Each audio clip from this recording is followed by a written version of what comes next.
Welcome to the Michigan Skier Show with our host, Jim Neff. Join us each time as we explore the people, the places, and the events that shape our great sport. Welcome to this edition of Michigan Skier. I'm your host, Jim Neff. We're here at Shanty Creek Resort. We're here at the Shush Mountain Ski Shop with Rob Comfort, who's one of the technicians here in the shop. You know, Rob, there's been a lot of innovations with skis, but probably the main thing that's happened in skis in the last couple of years has been the dramatic difference in the shape over the last couple of years.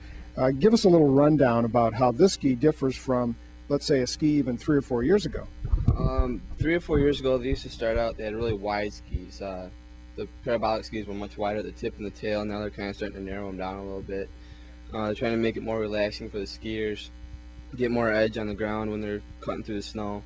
And they're making it so much more technologically advanced as they used to, adding more vibration dampeners and different types of binding systems now.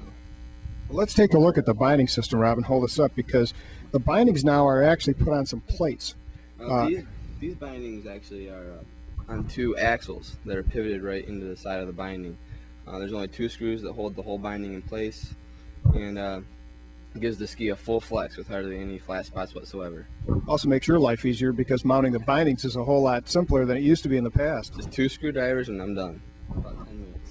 Well, once you have your ski and you purchase it at the shop, another thing that you want to do is make sure that you tune your ski properly. And Rob, tuning skis is as much of a science as it is an art, but there are a lot of things to think about when you tune a ski. Now, Rob has a couple on the workbench right now, and basically what he's doing is sharpening the edges, flattening the bottom, and putting wax on.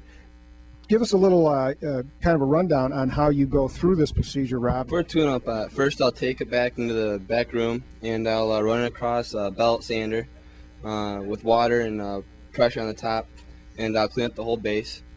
And then I'll take the edges onto a beveler and I'll put a 1 degree on the base or 1 degree on the side, depending on what the person wants for the bevels to be.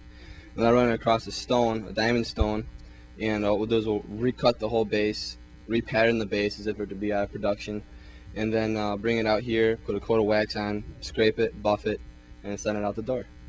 Now, Rob, once this process is done, it's called tuning the ski. What most skiers don't realize is it makes the ski perform much, much better. It's not only faster, but it's easier to turn and safer. Is that correct? That is correct. What the wax does in the edges is the wax helps repel the water, making it a nice impermeable surface for the water to get inside the wax of the ski, thus making it cruise across the snow much faster. And the edges help you not wash out as much, make you do nice clean cut turns. Everything makes much smoother after you tune them up.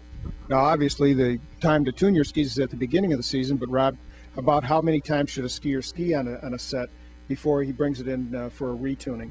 Well, we usually like to just have people just do 1 full stone grind, 1 full tune-up once a year, because if you do it too many times a year, what you do is you wind up wearing the whole base down. We'd like to have them do a full tune-up with stone grind, edges, and a wax all at the beginning of the year.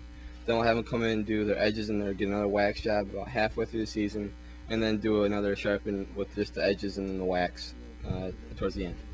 And of course, at the end of the season, it's not a bad idea to have your skis tuned and ready so that when the season begins the next year, you can just put them on the snow and be ready to go. Well, that's it from the Shush Mountain Ski Shop. We've just been talking to Rob Comfort about ski tuning and getting your skis ready for the season.